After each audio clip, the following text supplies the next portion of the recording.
नमस्कार। अब घुटनों के उष्णता के लिए या फिर जैसे कि आप अगले सेशन में जो भी आपके आसन करने वाले उसके लिए बस एक प्रिपरेशन के हिसाब से मैं घुटने का एक आपको व्यायाम दिखाऊंगी। ये व्यायाम ध्यान रहे किसी तरीके की घुटनों के जिनके प्रॉब्लम है उनके लिए नहीं है, ये बस शुरुआती है। ये बस एक मोबिलिटी को बढ़ाने के लिए, गतिशीलता बढ़ाने के लिए, जोड़ों की गतिशीलता को बढ़ाने का ही ये अभ्यास है।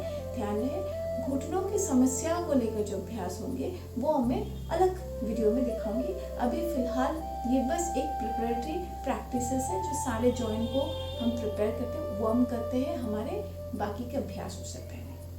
सो अभी चलते हैं घुटनों के अभ्यास में। घुटनों के अभ्यास के लिए दंडासन में बैठ जाए, सीधा बैठे ऐसे, पैरों को बिल्कुल आगे की तरफ फैलाते हुए अपने सिटिंग बोन पे बैठना है, पीछे ऐसे नहीं बैठना है। ध्यान रहे टेल बोन जो होता है हमारे जो स्पाइन का जो नीचे का हिस्सा होता है, जो एकदम पतला सा बोन होता है, उसके ऊपर नहीं बैठना है, बिल्कुल सीधा बैठना है। ठीक है, अब हम एक पैर को बेंड करेंगे, हाथों को ऐसे उंगलियों को इंटरलॉक करेंगे एक घुटने के नीचे से, थाई में जो लोअर थाई है, फिर बैक जो साइड है, हैमस्ट्रिंग मसल से सपोर्ट देंगे।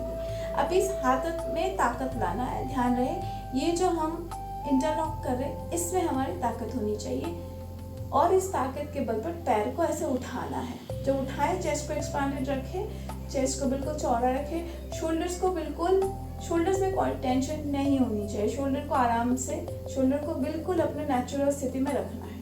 बस इसके ताकत से पैर को उठाना है, ऐसे उठाकर जमीन पर नहीं लगाना है। सांस लेकर पैर को सीधा और सांस छोड़कर अंदर की तरफ, फिर से सांस लेकर सीधा, सांस छोड़कर फिर से नीचे, लेकिन जमीन पर नहीं लगाना है। ठीक है, इसी अभ्यास को आप दोनों पैरों से करेंगे 10 बार। ठीक है, जैसे दाहिने पैर से भी 10 बार करेंगे और बाएं पांव से भी 10 बार।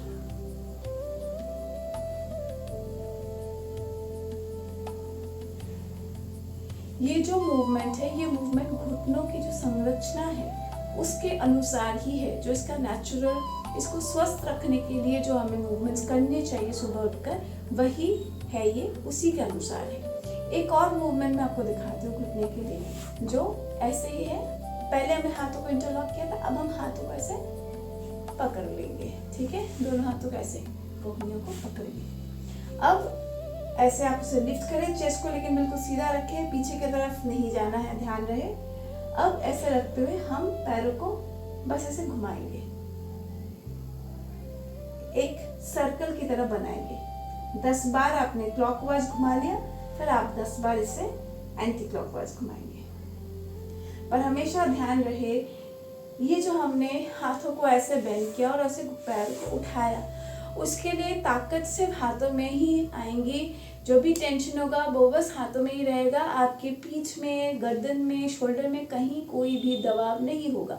अगर दबाव महसूस होता है तो वो गलत हो रहा है। आपको तुरंत अपना ध्यान यहाँ लाना है कि इसी के स्ट्रेंथ से हम ये का पूरा जो अभ्यास है वो करेंगे। दूसरे पैर से भी सिमिलरली ऐसे ही करना है, बिल्कुल चेस्ट चौड़ा, चेस्ट एक्सपैंडेड एंड घुमाएं। सांस आप नॉर्मल रख सकते हैं, सामान्य सांस।